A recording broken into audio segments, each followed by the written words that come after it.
விவரிக்கப்பட்டாலும் நீங்கள் விசுவாசியாத ஒரு கிரியையை உங்கள் நாட்களில் நடப்பிப்பேன். கல்தேயர் ஜனங்கள் யூதாவின் மேலும் மற்ற நாடுகளின் மேலும் படையெடுத்து வருகிறதா இங்கே சொல்லப்பட்டிருக்குது. யூதேயாவில் இருந்த கொடுமைக்காக அந்நாடு தண்டனை பெறப்போகுதில்ல, அதை தான் சொல்லியிருக்காங்க. இங்கே ஒரு இடத்துல ஆண்டவருக்கு பிரியமில்லாத காரியங்கள் நடந்தால் அந்த இடத்துல யுத்தங்கள், கொடுமையான காரியங்கள் நடக்கும். அந்த விவரிக்க முடியாத காரியங்கள், அந்த அற்புதங்கள், அடையாளங்கள், அந்த விவரித்தாலும் நமக்கு அதை விளங்கிக் கொள்ள முடியாத பெரிய காரியங்களை ஆண்டவர் செய்வார். அது நம்மளை விடுவிக்கிறதுக்காகவும் இருக்கலாம், நம்மளை சிறைப்பட்டு போகவும் செய்யலாம். நம்ம சிறைப்பட்டு போகும் பொழுது பிரியமில்லாத காரியங்கள், ஆண்டவருக்கு பிரியமில்லாத காரியங்களை செய்து நம்ம சிறையிருப்பில் போகும் பொழுது நம்ம மேலே வருகிற ஆக்கினைகள் இருக்குல்ல, அவை விவரிக்க முடியாத அளவுக்கு இப்படிலாம் கூட தண்டனை இருக்கா அப்படின்ற அளவுக்கும் இருக்கும்.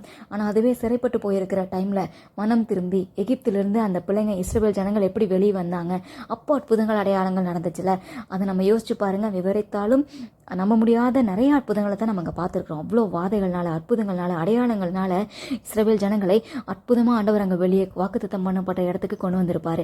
அவர் செய்கிற எல்லா காரியங்களுமே விவரித்தாலும் நம்ம புரிந்து கொள்ள முடியாத, விளங்கி கொள்ள முடியாத அளவுக்கு அற்புதமாகவும் அடையாளமாகவும் இருக்கும். அது பாசிட்டிவாக இருக்கிறதும் நெகட்டிவாக இருக்கிறதும் நம்ம கையில் தான் இருக்குது. ஒரு எச்சரிப்பின் சத்தம் வருது அப்படின்னா, நம்ம போயிட்டுருக்கிற பாதை பிரியமில்லை அப்படின் பொழுது ஆண்டவர் ஒரு சின்னதாக ஒரு எச்சரிப்பின் சத்தத்தை கொடுப்பார். கேட்டு நினிவே மக்கள் எப்படி திருந்தினாங்களோ, நிறைய இடத்துல இஸ்ரவேல் ஜனங்கள் திருந்தினாங்களோ, அது போல் நாமும் நம்மை சரி பண்ணி கொண்டு நமது மீறுதல்கள், அக்கிரமங்களை விட்டுவிட்டு ஆண்டவர் பக்கம் திரும்பினால் ஆசீர்வதிக்கப்படுவோம். விவரிக்க முடியாத, விவரிக்கப்பட்டாலும் புரியாத நன்மைகள் உண்டாகும். ஆனால் அதுவே அப்படி இல்லை, நான் இந்த வழியில் தான் நான் போவேன், ஆண்டவருக்கு பிரியமில்லைன்னு எச்சரிப்பின் சத்தம் வரும்பொழுது எச்சரிப்பின் சத்தத்துக்கு நான் கீழ்ப்படிய மாட்டேன்னு சொல்லி இருதய கடினத்தின் நிமித்தம் அதே மீறுதல், அக்கிரமங்களை தொடர்ந்து செய்தால் ஆக்கினைகள் கண்டிப்பாக வரும். அது விவரித்தாலும் நமக்கு விளங்கிக் கொள்ள முடியாத அளவுக்கு இருக்கும். அந்த அற்புதங்களையும் அடையாளங்களையும் விவரித்தாலும் புரிந்து கொள்ள முடியாமல் இருக்கிறது. பாசிட்டிவாக இருக்கிறதும் நெகட்டிவாக இருக்கிறதும் அது நம்ம கையில் தான் இருக்குது.